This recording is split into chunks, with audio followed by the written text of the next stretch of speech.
if ICE officers were in the building and the National Guard was in the building and nobody was violently attacking them, the only thing that you would see is there's a building, there's ICE officers, there's guardsmen.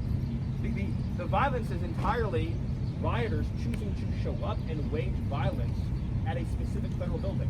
They've handed out flyers. I saw one at Keep a Flyer recently, and it said we need to mobilize around the Broadview facilities, this is in Chicago, to shut down ICE. So what does that mean? They say we're going to mobilize to shut down ICE. What do they say? They're saying they're going to carry out an insurrection against the federal government by using force, obstructive force, to keep ICE officers from going out and conducting arrests. Would we ever tolerate this with any other law enforcement agency? If we could shut down the FBI and say, let's pick one of the organizations that the media might understand better. Let's say the Proud Boys said we're going to shut down the FBI, and they went and they formed a human obstructive wall in front of the entry and exit to Washington to build out to the FBI, and they attacked anybody who came in. How many nights do you think that situation would persist for? Not even one, let alone over 100. We all understand this to be true. So to your other question, yes, the president has multiple statutory authorities under federal law to secure a federal government. And so when a court issues an injunction, the only activity that's doing is what's specifically doing in that order, not activity that isn't addressed. So there was another part, it's 3 or 4 months. So this is the most important part. This is the behavior of the anti-ICE rioters and violent tax stalkers. It's motivated by desire to achieve a concrete outcome. So their objective is fewer ICE arrests in Chicago, fewer ICE arrests in Portland. So very straightforward. The way to end this ongoing assault is to demonstrate that they will fail, that they will fail completely and totally. In other words, if you were able to secure these buildings using additional resources, you're not having your entire federal law enforcement apparatus doing nothing but physical building security.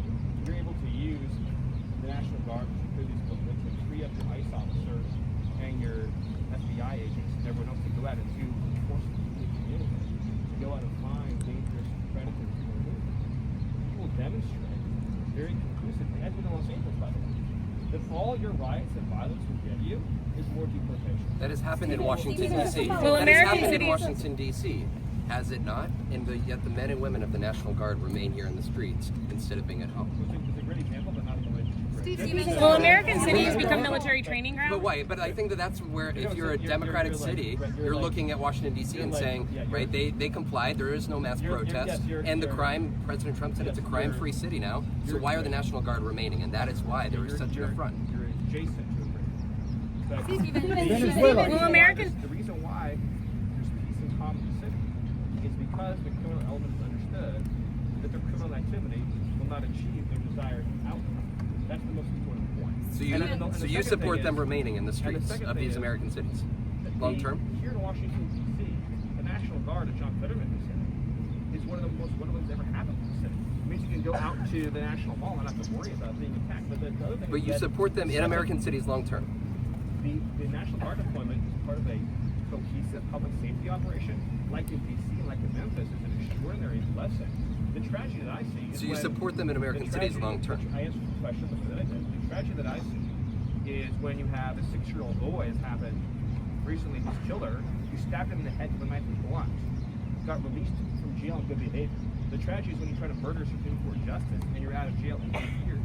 Right? The tragedy is when you have somebody who's been in and out of the criminal justice system for well over a decade with 39 arrests, like in North Carolina, and can just walk up to an innocent Ukrainian refugee and knife her to death with his throat.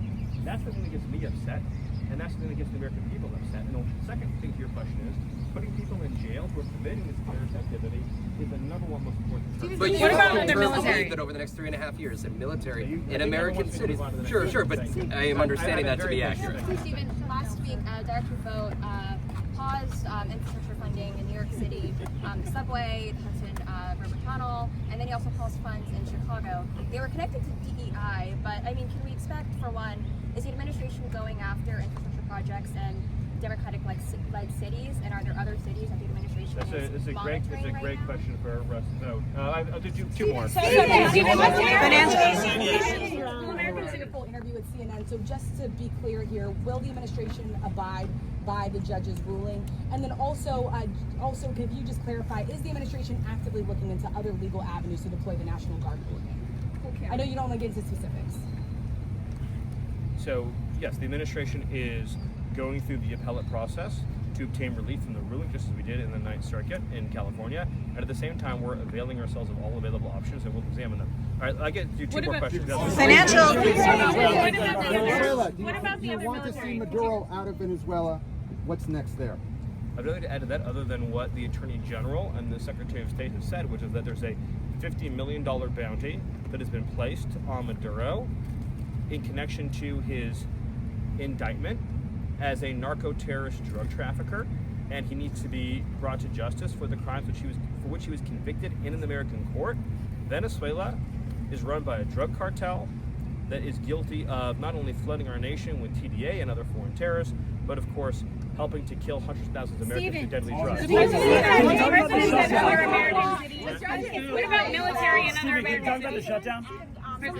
So we've heard that the president is considering cutting off funding, certain aid to Portland. What is the timeline on that, and what is he considering cutting off funding? I'll get an update from Rob. So regarding the shutdown, both the president and the House Speaker sort of alluded to being open to reforms to Obamacare. What reforms to the ACA would the White House actually support? My only comment on the shutdown right now is that Democrats should support a clean funding bill to reopen the government, and that it's outrageous to shut the government down in an attempt to get free health care for the aliens. It's time for one more question.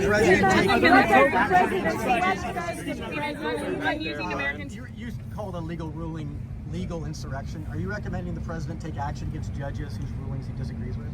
No, it's simply a factually accurate statement that when a judge assumes for him or herself the powers that have been relegated or delegated by the Constitution to the president, that is a form of a legal insurrection. And we have seen... Insurrection carries a legal weight, so are you recommending to the president that he take action against judges? We have seen, over the last 9 months, an ongoing legal insurrection in which district court judges, as a class in many cases, have issued, which is why they've been overturned so much, have issued rulings that are flagrantly unlawful and unconstitutional. And it is an insurrection against the laws and Constitution of the United States. And we need to have district courts in this country that see themselves as being under the laws and Constitution and not being able to take for themselves powers that are reserved solely for the president. One more question. Is farmer relief going to be announced this week? Sorry, back there. Why are White House staffers being let go? Oh, do I have no information on that? James Comey's being arraigned. Do you believe that he should be perp walked? Is he above the law? Is Christopher Wray next? And will there finally be? I sure hope. I don't think to say. I sure hope that James Comey's not above the law, and I think American people want to make sure that James Comey is held to the full legal standards to which any American who committed similar crimes would be subjected. Next to you. Thank you. As we're seeing a surge of attacks on ICE agents, including, for example, the shooting in Dallas and this weekend in Chicago, 10 cars, surrounding ICE agents, another one ramming into an ICE vehicle. To what extent does the administration believe that such attacks are organized? And based on that possibility, or we're alluding to Antifa, how does that change your calculation and how the administration is going to respond to these attacks? Yeah, as I've said repeatedly, this is organized domestic terrorism. The purpose of domestic terrorism is to obtain, through violence and intimidation and the threat of violence, a change in politics or policy that cannot be obtained through lawful democratic means. So when you have a 10-car ramming attack with armed attackers clearly intending to murder ICE officers and the convicts, what else can we call for? Right? The central issue that was litigated in 2024 was whether or not to turn back the border invasion.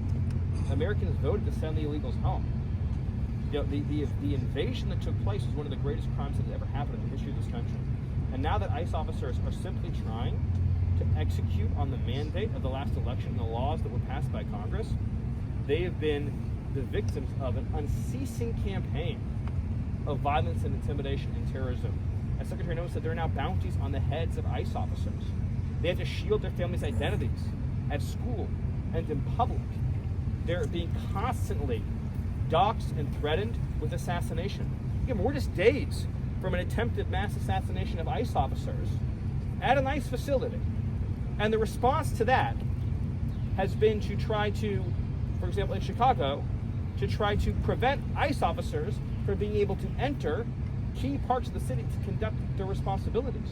This is an all-out campaign of insurrection against the sovereignty of the United States because the Democrat Party and those who are committing violence in this country do not believe in the legitimacy of the sovereign territory of the United States, and they don't want any of these illegal aliens to go home. So they want to cement by force, by violent force, the invasion that took place between 2021 and 2024. Stephen, is Who's funding? going to be announced this week? Carolina fire. Have you heard anything from law enforcement on that cause? I'm screaming at the top. What I heard so far was that they didn't like the accident, but that's not what they said. Likely an accident. Likely, yeah. Would you be willing to say that? No. You'll have to call us.